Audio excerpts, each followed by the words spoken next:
HOMOVISION.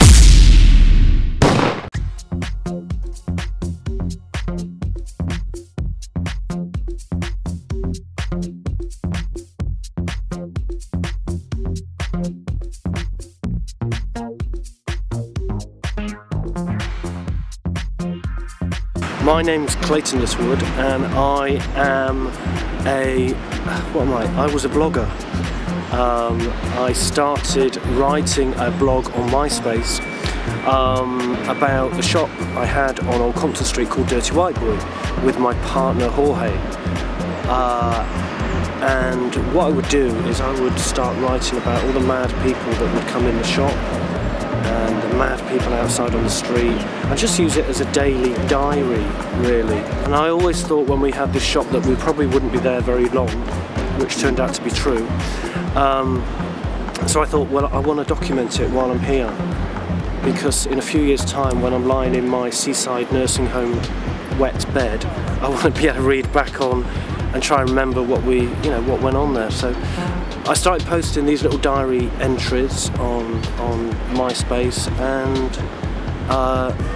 the readers just picked up, and I was offered a book contract, which was very nice. What's it all about? Yeah. Dirty White Boy Tales of Soho is like in my own little humble way, a bit like Armistead Maupin's Tales of the City, I suppose, is a comparison, if that doesn't sound too grand. It's just about life on the street. I tend to write about the hookers, the pimps, the prostitutes, the crackheads. For some reason I find those people more interesting than the D-list Big Brother lot that walk down the street, because I've always been able to paint a more vivid picture of those kind of people. So I tended to focus in on them. What would happen is every night when the shop closed, I'd sit in the window on my little red chair, and when all the lights were on outside and all the lights were off in the shop, I could see everything that was going on and no one could see me. So it felt like I was in a cinema, and I think I was quite fortunate having that spot, because it's quite an iconic space there. So how many characters are actually in the book then? How many characters? Well, there's the girls upstairs from the brothel upstairs, who we got to know very well, very nice girls. In fact, the first time I went up there, one of them, there was a leak in the shop and it was damaging all our clothes, and I went up there and the madam was really apologetic, and she said, look, I'm really, really sorry. Can we offer you a free blowjob? Which I thought was really nice. I didn't take her up on it, but because it's a straight brothel. So there was her and her partner. I've written about Angie, if you've ever met Angie, seen her down the street, stunning transsexual. She looks like Kate O'Mara or Janice Dickinson. She's about 6'5", really feisty tranny, but beautiful. And I'd seen her for years and was always too frightened to get to know her, but she became a regular in the shop. I was writing about her. Sebastian Horsley, the artist who lives on Maid Street, the quite zany dandy. So which character affected you the most then? Which one? I suppose recently I would have to say, because it's not all fun and games on that street, some of the stories on that street are quite sad. One of our customers that used to come in was a guy called Chico, an ex-drag queen, Diana Ross impersonator, and he would spend loads of money in the shop, and he really kept us afloat for the first few months. And then one day he stopped coming in, and I found out through a friend that he was in prison for rape, which I found very hard to believe, because he's like 6 stone and really frail, and every weekend he'd come in and just show me the latest dildo he'd bought, so it didn't kind of seem to fit.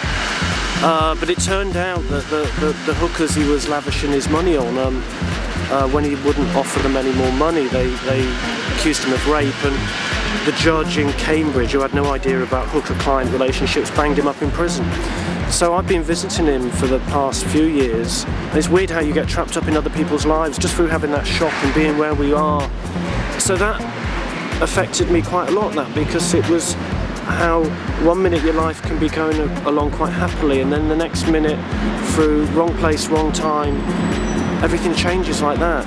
So I found that story quite an emotional story to track. What did you learn? What was it? What did I learn? Oh, never have your own business again, especially with your partner.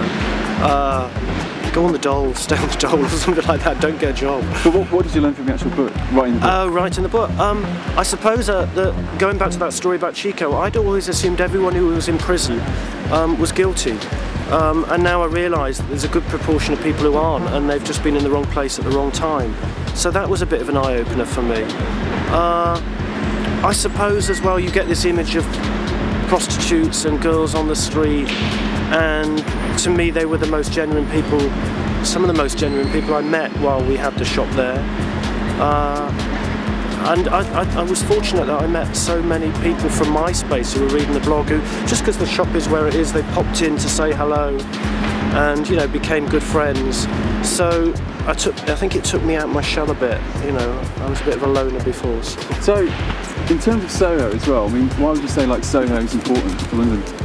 Because it's the most, there's no other street like it in London, probably in the world even, you know, all these different cultures on one street. You've got the gay community, the Italian community, the media, the film, the sex industry, and all of it leads from Old Compton Street. And it's been like this for, you know, it's had this bohemian, eccentric feel to it for 500 years.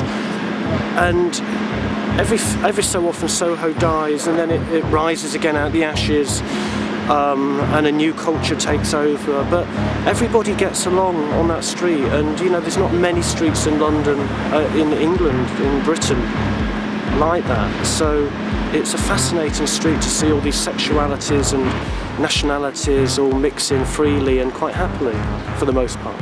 But you know, all like round here is going to change anyway with Crossrail, with demolishing Astoria and all that. Yeah. So, and also just in general what the council might be doing or might not be doing.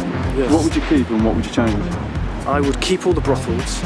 It's a shame they're knocking them all down in Peter Street, because that's what makes Soho what it is. So definitely keep them.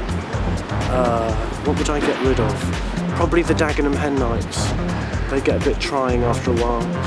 We were living below the shop, and you pop out to get a pint of milk and you find yourself caught up in a conga all the way down to Chancross Road. You know, it's like, find somewhere else for your hen nights, but maybe that's me being a bit nasty to say that. And what do you think there's any, what's the biggest threat then, would you say, to Soho? The biggest threat is, from a commercial side, if you've got a business here, the rent.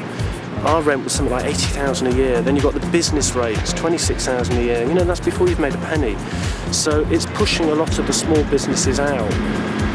And that would be a shame, because, you know, if that happens, it'll end up another Covent Garden.